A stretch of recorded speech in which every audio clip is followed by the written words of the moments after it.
आप सल्लल्लाहु अलैहि वसल्लम एक ही रात में स्टार्स, प्लैनेट्स, गैलेक्सीज को क्रॉस करते हुए जमीन से आसमान की तरफ गए। अब अल्लाह ने कुरान में एक जगह फरमाया है कि जमीन और आसमान के दरमियान हर चीज अल्लाह को सजदा करती है, विच मीन्स सारे stars, galaxies, planets, mountains, trees. लेकिन ये कैसे पॉसिबल है? सजदा तो इस तरह होता है। और कभी स्टार्स और प्लैनेट्स को हमारी तरह इबादत करते हुए किसी ने देखा है? लेकिन अल्लाह ने कुरान में बार बार कहा है कि ये सारी चीजें अल्लाह की इबादत करती हैं। तो यूनिवर्स के इन सारी चीजों में कोई ना कोई बात कॉमन, एक जैसी जरूर होगी। आज से बहुत साल पहले पूरी दुनिया का ये ख्याल था कि जमीन, अर्थ ही दुनिया का सेंटर है और जमीन तो साकिन है बेटा, जमीन रोटेट करती ही नहीं है, जमीन गर्दिश नहीं करती। लेकिन आज से 400 साल पहले गैलीलियो, जो एक इटालियन साइंटिस्ट है, उसने दो लेंसेज को अलाइन करके रखा तो उसे पता चला कि ऐसे करने से दूर की चीजों को करीब से देखा जा सकता है। छोटे लेवल पर टेलीस्कोप्स दुनिया में पहले भी मौजूद थे, लेकिन इन्हें सिर्फ फौजी और समंदरी सफरों में यूज किया जाता था। लेकिन गैलीलियो ने इसी टेलीस्कोप को इंप्रूव करके इंसानों की तारीख में पहली दफा इसका रुख आसमान की तरफ किया, जिससे उसने दुनिया से पहली बार सूरज और चांद को बिल्कुल करीब से देखा। और गैलीलियो ने इन सारों की मूवमेंट को ऑब्जर्व करना शुरू किया। 1300 दुनियाओं को अगर मिला लिया जाए, इससे एक जुपिटर बनता है।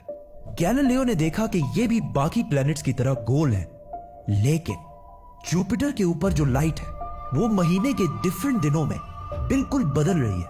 और उसने देखा कि वीनस और सैटर्न का भी यही हाल है। अब ये सब कुछ तभी पॉसिबल था कि अगर ये सारी चीजें सूरज के गिर्द घूम रही हो, दुनिया के नहीं। गैलीलियो ने ये बातें पूरी दुनिया को बताई कि यूनिवर्स का सेंटर दुनिया नहीं बल्कि सूरज है। लेकिन इस बात को सुनकर यूरोप के सारे चर्चेस उसके दुश्मन बन गए, क्योंकि उस जमाने के पोप का ये ख्याल था कि जमीन ही यूनिवर्स का सेंटर है। और सिर्फ पोप का नहीं, पूरी दुनिया का ये ख्याल था। जमीन तो साकिन है। जिसकी वजह से गैलीलियो को चर्च से ये सजा मिली कि वो हमेशा के लिए घर में बंद कर दिया जाएगा। लेकिन गैलीलियो ने अपना काम जारी रखा और उसकी इन रिसर्चेस को बाद में पूरी दुनिया ने माना। इवन पोप ने भी गैलीलियो के मरने के 350 साल बाद पूरी दुनिया के सामने उससे माफी मांगी और कहा कि हम गलत थे और आप सही थे। आहिस्ता आहिस्ता हमें पता चला कि जमीन यूनिवर्स का सेंटर नहीं है, बल्कि ये सूरज के गिर्द घूमती है। और सूरज भी कोई इतनी बड़ी चीज नहीं है, बल्कि सूरज तो इसके जैसे अरबों खरबों स्टार्स की तरह मिल्की वे गैलेक्सी का एक छोटा सा हिस्सा है। और ये मिल्की वे गैलेक्सी अरबों स्टार्स से बनी हुई है और ये सारे बिलियंस ऑफ स्टार्स एक ही सर्कल में घूम रहे हैं। हम तो सूरज के गिर्द घूम रहे हैं, तो सूरज जैसे अरबों खरबों स्टार्स मिलकर किसके गिर्द घूम रहे हैं? Super massive black hole. Have a supermassive black hole at their center.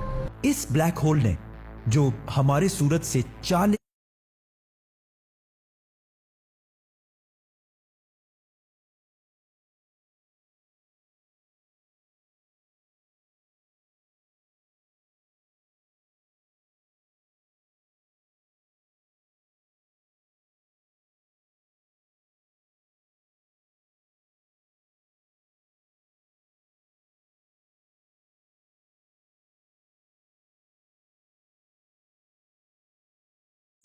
Times बड़ा है, ने पूरी गैलेक्सी को एक गोल सर्कल में रखा हुआ है। जिस तरह हमारे सूरज ने जमीन, जुपिटर, मार्स, इन सारे प्लैनेट्स को एक सर्कल में रखा हुआ है। लेकिन ये गैलेक्सी भी कोई इतनी बड़ी चीज नहीं है, बल्कि ये लाखों और गैलेक्सीज को मिलाकर एक छोटे से क्लस्टर का एक छोटा सा हिस्सा है। ये लाखों गैलेक्सीज मिलकर एक क्लस्टर बनाते हैं और ये क्लस्टर भी कोई इतनी बड़ी चीज नहीं है, बल्कि इस जैसे लाखों क्लस्टर्स मिलाकर एक सुपर क्लस्टर बनता है। और ऐसे हजारों सुपर क्लस्टर्स और भी मौजूद है। अब आपने ये नोट किया कि इन सारे स्टार्स, गैलेक्सीज, प्लैनेट्स में एक चीज कॉमन है कि इस पूरे यूनिवर्स में हर चीज किसी न किसी दूसरे ऑब्जेक्ट के गिर्द घूम रही है। और जब रसूलुल्लाह सल्लल्लाहु अलैहि वसल्लम भी आसमानों की तरफ गए तो उन्होंने बैतुल मामूर में फरिश्तों को नमाज पढ़ते हुए नहीं देखा। वो भी किसी चीज के गिर्द घूम रहे थे। लेकिन घूमने का इबादत से क्या ताल्लुक है? अल्लाह ने तो कहा है कि ये सारी चीजें इबादत करती हैं। आपको पता है अल्लाह ने ये बात किस सूरत में कही है? सूरह हज में। हज में मुसलमान पूरी दुनिया से इस्लाम की सबसे मुकद्दस और होली जगह काबा के पास जाते हैं और बार बार इसके गिर्द घूमते हैं। अब इस सर्कल करने का मतलब क्या है?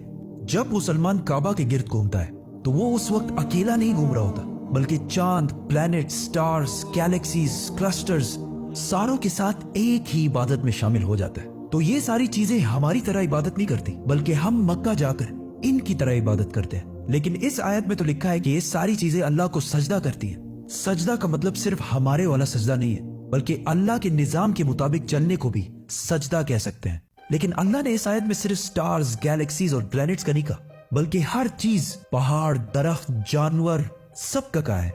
ये तो सर्कल्स में नहीं घूमते।